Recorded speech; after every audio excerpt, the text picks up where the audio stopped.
Hello, everybody, and welcome again to another CTI podcast. Not Wednesday podcast. Today is Thursday. Tomorrow is going to be 4th of July, which is excited.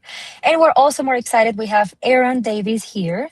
Aaron, hi, how are you? Aaron is partner and co-founder of Davies Goldman PLC, a law firm in Florida. David, how are you today? All right. I'm doing well. Thank you. Thank you so much for joining us. We have also Sia, our COO, and Gavi, our business development leader. We are super excited to have you here today, Aaron. We have so few questions. So let's start. For those who are meeting you for the first time, who is Aaron Davies and what inspired you to become a lawyer? The first question is complicated. And I don't think the podcast is long enough to answer it.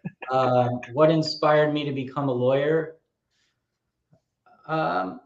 Most people say that helping people is the reason they become a lawyer, at least in the way that I am in the practice. I'm not sure that my answer is the same. I think that the reason that I became a lawyer is so that I could have a reverberating impact on society and change people's lives.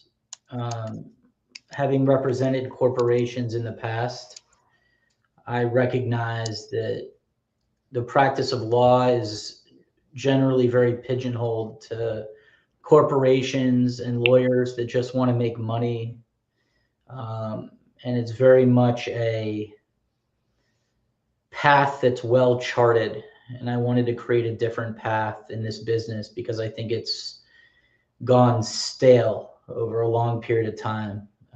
And so that's why I wanted to become a lawyer and why I ended up creating the firm that I created and running the business that I run, was to bring some life to a business that needed it. How long ago would you say greed overtook the industry? That's a moving target. I would say it's always been there on some level.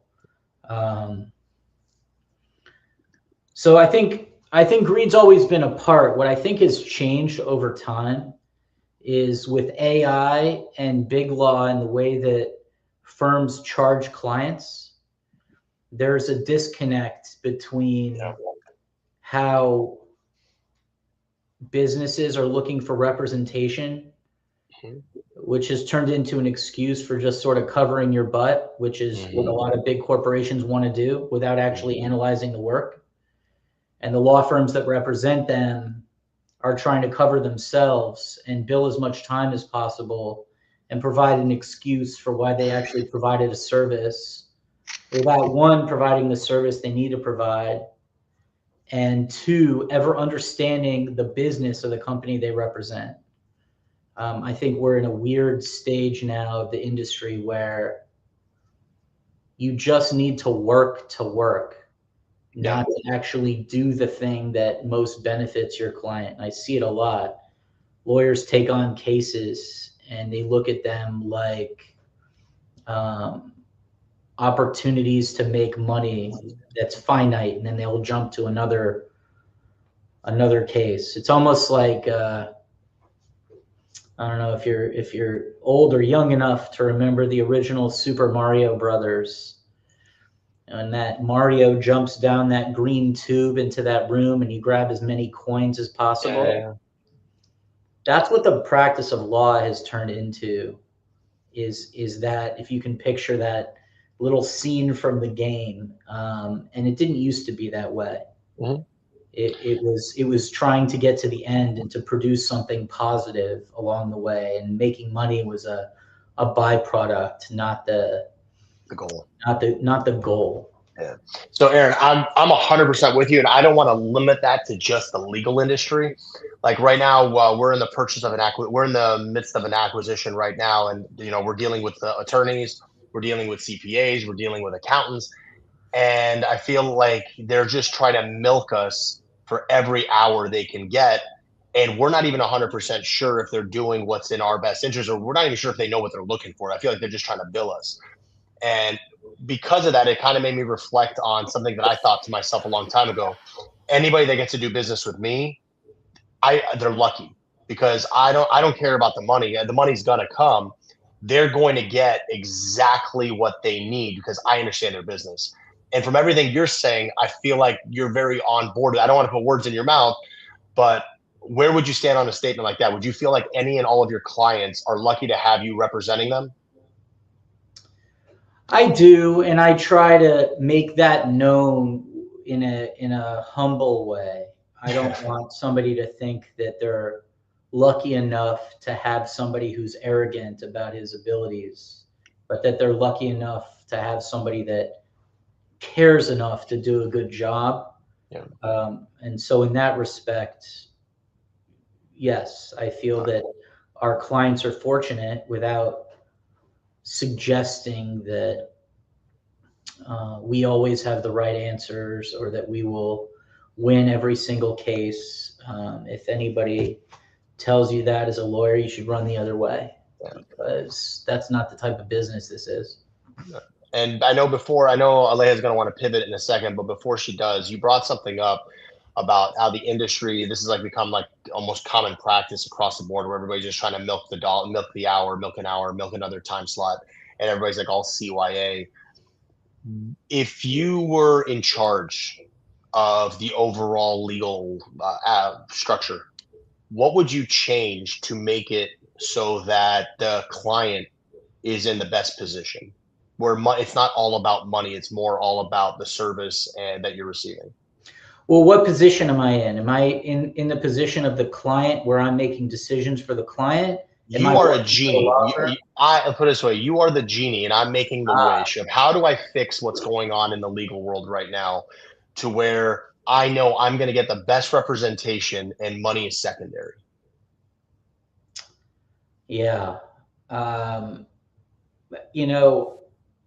It's an interesting question, and you're sort of asking me to predict the future as the genie as well.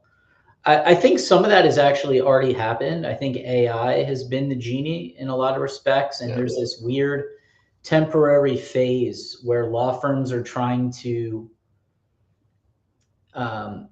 offer AI to suggest that they're ahead of the game, while at the same time billing hours.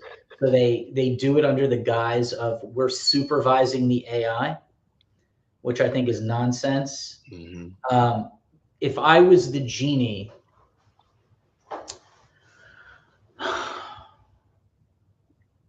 I think what I would want is, every time I hired a law firm as part of the business, I would want whoever's handling that business to give me new ideas for how to handle that business and to understand what's best for my business as the client. And I would want the person that's doing the most work, or really any substantial amount of work, to understand the business and to explain to me what they think we do and why I should care about them.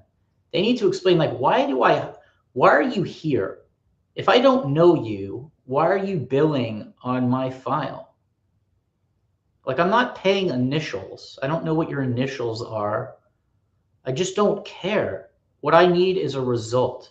I want to know how you're going to get me the result, the pitfalls of trying to get there, and why you matter, and what you're going to do that's creative to get me the best result. If you can't think outside the box, if you can't think not only for how you're representing me, but beyond that, and say, what would be a good idea for your business based on my understanding, or I have another client that I think would be helpful to introduce you to. If there's not an added benefit that's beyond the obvious, if I'm the genie, you don't get to do the work.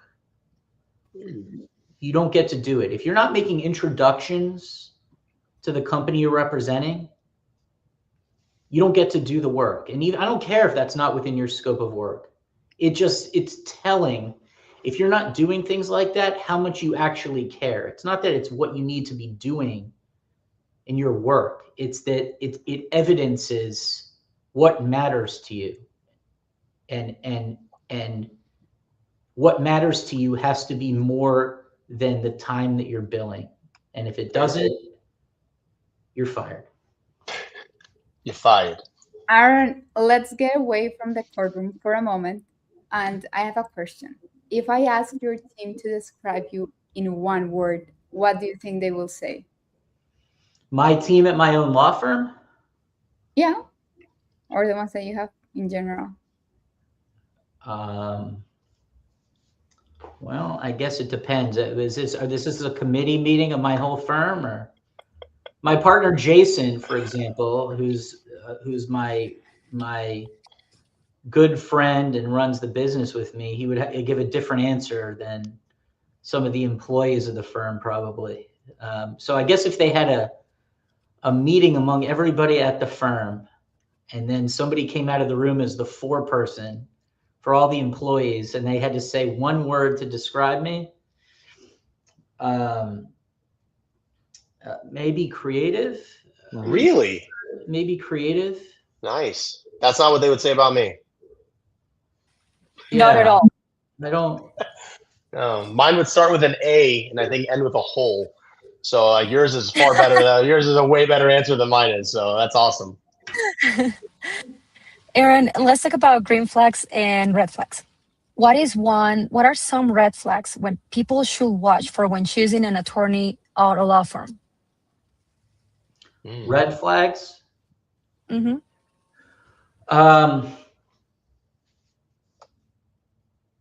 I think social skills are the first thing you want to look at. If you meet somebody that's going to be doing work and you feel like it's not somebody you could hang out with outside of work, I think that's a red flag. I think that somebody that is purely deferential and says, you know what, I want to bounce that question to somebody else. So they're afraid to sort of confront things, and everything's I got to do the research and I'll look into it and all that. I don't really like that. I like somebody that sort of grabs the bull by the horns and says, you know what, let me tell you my thoughts on that. And somebody else might disagree. And so striking a balance between that and at the same time acknowledging when you don't know the answer to a question and saying, I don't know the answer, I'm going to find that answer for you, and embracing that, where it seems like you're a leader, but you're not a know-it-all. That's where you want to strike that balance, I think, as a lawyer. And so the red flag is behaviors or traits that indicate that you're not capable of doing those things, and that you're part of a very large system that doesn't understand its internal components. That's a red flag for me. And obviously it's going to depend on the type of case and issue, because there's some things that need to be extremely well staffed and require a lot of bandwidth, whereas others don't. But in a vacuum, that's my answer. Gotcha. When we are keep talking about red flags, let's also talk about what is the biggest legal mistake you can see small businesses owners make without realizing it? Remember, we only have a 20-minute podcast.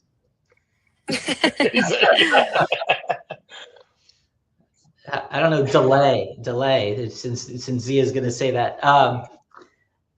I think a lot of business owners make mistakes where they don't act ethically and they take shortcuts because they're not run efficiently, and they're not organized. And so I think a lot of firms, they're not careful about their trust accounting, or they're not careful about how they report issues to their own clients. And it creates a strange waterfall where like a little problem becomes a bigger problem because there's not a lot of careful oversight. I don't think you see a lot of firms that on day one go, you know what, we're going to cut every corner and be unethical. It starts as like a little bit of a problem, and then it just becomes exponentially worse. I would say that's really the answer. And I think a lot of firms and lawyers end up sort of getting picked off in this industry by acting unethically where it didn't start that way, running into terrible personal issues or substance abuse issues, or behavioral problems in court, or doing something lazy. I once went to a presentation by a lawyer, and I never forgot it, where the concept of this presentation was, how did you become so successful? And there are a bunch of leaders in the Miami legal community, and one guy, who will go unnamed, said, you can be like in the top 5% just by not getting picked off by doing something unethical, crazy, or volatile. You don't even have to be a good lawyer to get into that 5%. What separates you is really within that 5%, but you'd be surprised how many people get ahead of themselves and they become spoiled by their own success and they start doing wild things. So I know the girls want to pivot to the game, and they're gonna. And yeah, I just want to ask you a question because it's kind of just talk about creative. Sometimes I get a couple juices start flowing. A lot of small businesses can't really afford legal counsel because it's expensive. Like you said, we've already talked about how expensive these things can get. I know right now in a lot of other industries, the word fractional is thrown around a lot, where you have fractional CFOs, fractional COOs, fractional this. There's a lot of fractionals for everything. I don't know if this industry exists. I don't know if it's a thing. From the sounds of it, like it sounds like it could be a thing where you get a fractional legal counsel where they'll provide you a couple of hours of legal support a month, to where if you have a question that you're like, hey, I'm thinking about doing this, or are there legal ramifications that could affect me? Like you said, like be early to the problem, not late to the problem. But sometimes it's like, do I really want to pay that guy $5,000 to send me an email about something? I'm like, I don't know if that's the move.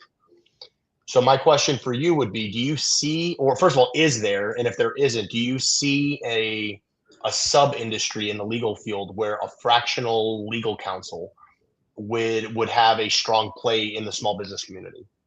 Yeah, I think so. And, we perform work at our firm that could be seen as quote unquote fractional, where we act as outside general counsel to healthcare organizations or private equity or real estate funds.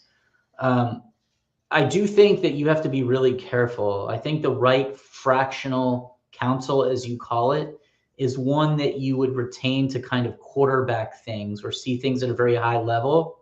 I think where it starts to get dangerous is where you hire somebody as what you are calling fractional counsel, like if I need something, and then they try to make an excuse for doing the work that's not really their highest and best use. Got it. And so then what you have is somebody who's trying to take financial advantage of a company that wants the cover of having somebody behind them that's not really the right person.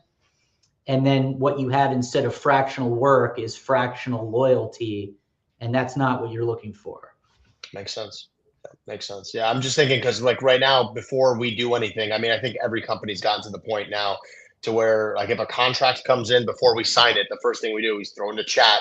We say, show me where, is this good, bad? Show me the red flags. Like why is this good or bad? If you're any good with AI, you can like kind of create your persona within it. So it knows who you are, what your company does. And like, it works like almost as like your quote unquote legal counsel, but look, it hallucinates, it has problems. Instead of doing that, I'd much rather have somebody that I could reach out to or have like kind of on payroll to where I, like, hey, I can give you like 5 hours a month of my time. Maybe it's a 1 hour meeting every month to kind of go over the situation. How's the company doing? That way we kind of talked about, do they have the best interest of your company? Do they know what your company does? Do they know what problems are coming up? You do that once a month for like an hour. And then the other 4 hours are question and answers. Maybe like, hey, I need a contract for this. Can you look over this? Just little things like that I think a lot of companies might need, and ChatGPT may not be there to do yet. Yeah, I think the way to do it as a small company is to bring in somebody who can serve in that role. I like it being internal, unless you're doing it as like a general counsel where somebody has a hybrid role of acting as counsel and an executive of the company. What would scare me, and there's exceptions to this, is if there was a very specific immediate need that person couldn't handle and they weren't available and you had to scramble because there's an emergency. Got it. You have to have a plan for how that gets addressed, which is why I said, if you have an outside counsel, a general counsel that kind of quarterbacks things, you will have been made introductions for certain categories of issues through the right person that may handle that. So you're not left with a single source of resolution. You will have a team with you, so you don't feel like you're sort of alone. Fair enough. All right. Well, Aaron, I think we've had enough legal talk, and I can tell Gabby is getting very excited. She does something at the end of all of our podcasts where she plays a quick fire round. I'll let her explain it. It's like this is her thing. So, is this not legal anymore? Are we talking about the World Cup now? What? Yeah, please. No, before I continue with the game, I have one last question. Oh, It's like very different. What's one application you couldn't live without? Like your favorite one? Instagram. An app, like an app on my phone, or an app that my firm uses? In your phone? In my phone? Yeah. Oh, this is gonna age me. I have a terrible sense of direction, so I can't live without Waze. Oh yeah. I have a lot newer apps, right? But in terms of the one that gets me out of the most trouble that I would otherwise be in, gotta have Waze. Listen, Aaron, first of all, that is not aging you. That just shows intelligence. I get, as soon as I get in my car, it doesn't matter where I'm going, I put it in Waze because it tells you where the traffic is. There's a CVS right by my house on Miami Beach. And it's maybe 2 minutes from my house. And I have a terrible sense of direction. So I will use Waze to get there. And then I'll use it again to get back home. It's unbelievable. Okay, maybe you're aging. The excuse I make is, oh, well, it identifies the traffic. And so if I need to go a different way, but I'm lying to myself. I need it. That's great. That's great. I love it. I love it.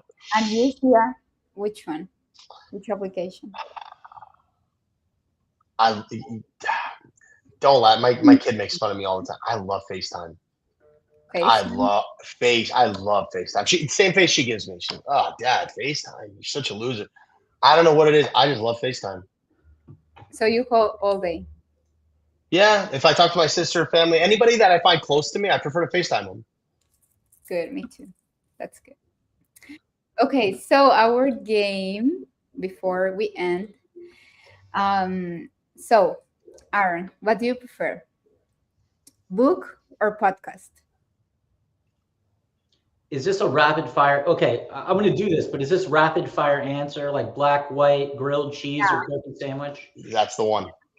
Wait, did I miss everything? Oh, I'm so sorry, guys. My internet. I was like so excited, and then now you're in the game. Sorry. Go ahead, Agavi. Definitely rapid fire, Aaron. Let's start over. Now I'm going to rip these off fast now that I understand the game. Okay, so book or podcast? Podcast. Podcast for sure. Emails or phone calls? Phone calls. Phone calls. Coffee or energy drink? Coffee. And unlimited time or unlimited resources? Time. Unlimited time. That's an easy one. Yeah, live forever. And this one is funny, but I just want to know, it's not about the game, but who usually wins an argument at home?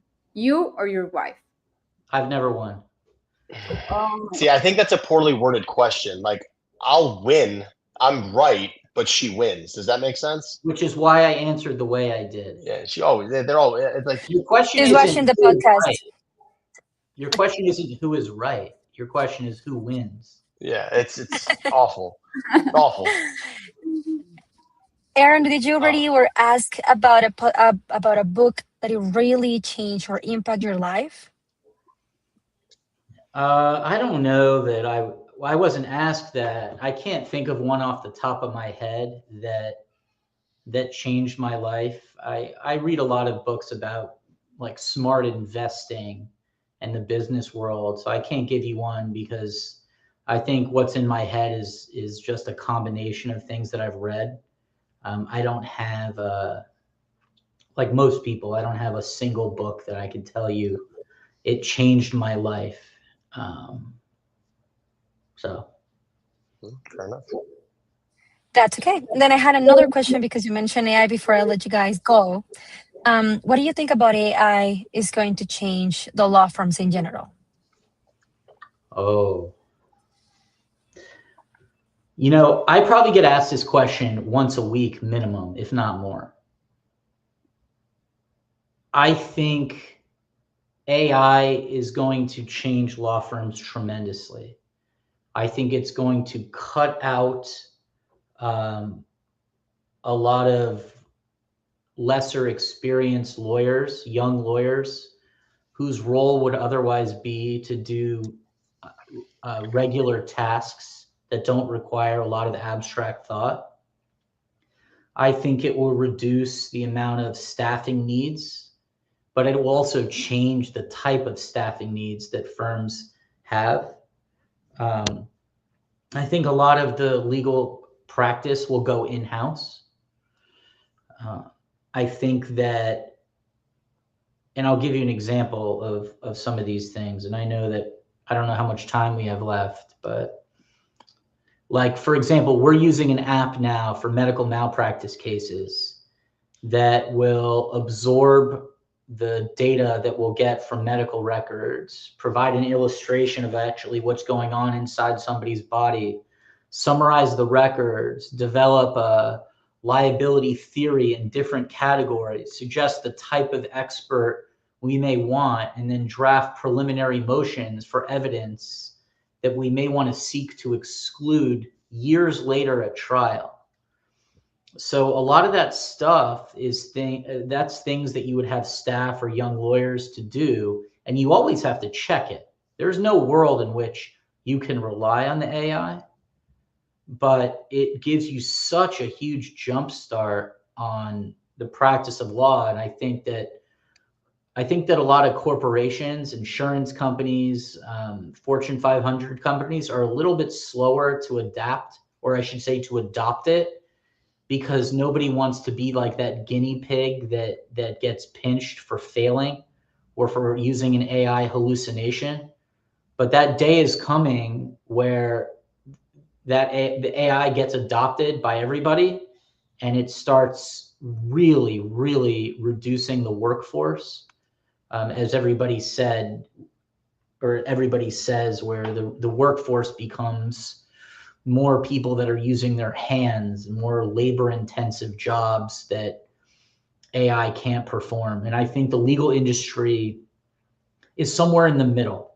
I think if you are an abstract thinker, I think if you can link thoughts and know what to ask for, I think that if you can story tell, if you can make people feel things, if you can relate to a jury, if you can speak to a client and convince them that you understand what they're going through without seeming arrogant or like you can't compartmentalize the emotions from the practice, those things are going to be so crucial to the practice of law, and other things will be less important and that don't require those soft skills. Well, that was really interesting, especially the part you said about recruitment too, which is really true. We're working on it a lot with the AI, which is awesome. Aaron, thank you so much. I'm so sorry I just left in the middle of the podcast, but thank you so much for joining. It was really, really good.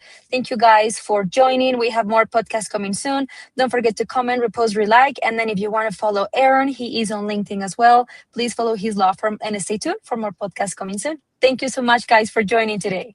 All right. Thanks, guys. Thanks, everybody. Bye, guys. Bye.